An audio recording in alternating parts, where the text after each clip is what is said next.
11 मे 2017च्या माझ्या नवऱ्याची बायको या मालिकेमध्ये आनंद सांगतो त्याप्रमाणे राधिका कॉन्ट्रॅक्टचं फायनल डील साईन करते।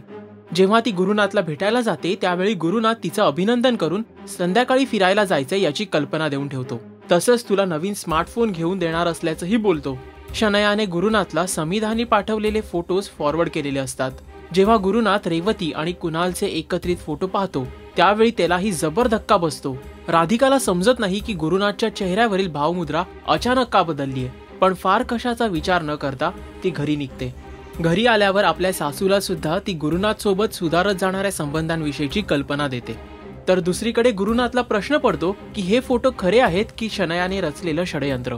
तितक्यात शनया गुरुनाथच्या कॅबिन मध्ये येऊन कुणाल आणि रेवती एकत्र काम करत असल्याची माहिती देते।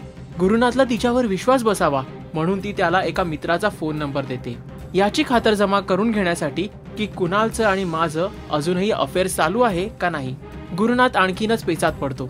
सत्य काय ते शोधून काढायचं असा तो निश्चय करतो। राधिका रेवतीला कल्पना देते की आज गुरुनाथ सोबत मी फिरायला जाते, पण रेवतीला त्यांच्या सोबत येणं शक्य नसल्यानं ती राधिकाला सांगते की तू नेहाला सोबत घेऊन जा।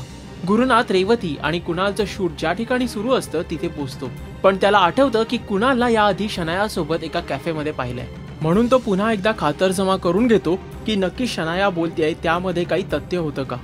त्यासाठी तो एका क्लायंटला कॉल करून विचारतो की तुम्ही ज्या कॅफेमध्ये मला भेटला होतात तिथे भेटण्याचं तुम्ही स्वतः ठरवलं होतं की कोणीतरी तुम्हाला सांगितलं होतं। तेव्हा तो क्लायंट उत्तरतो की आनंद सरांनी बोलवल्याप्रमाणे मी तुम्हाला भेटायला आलो होतो।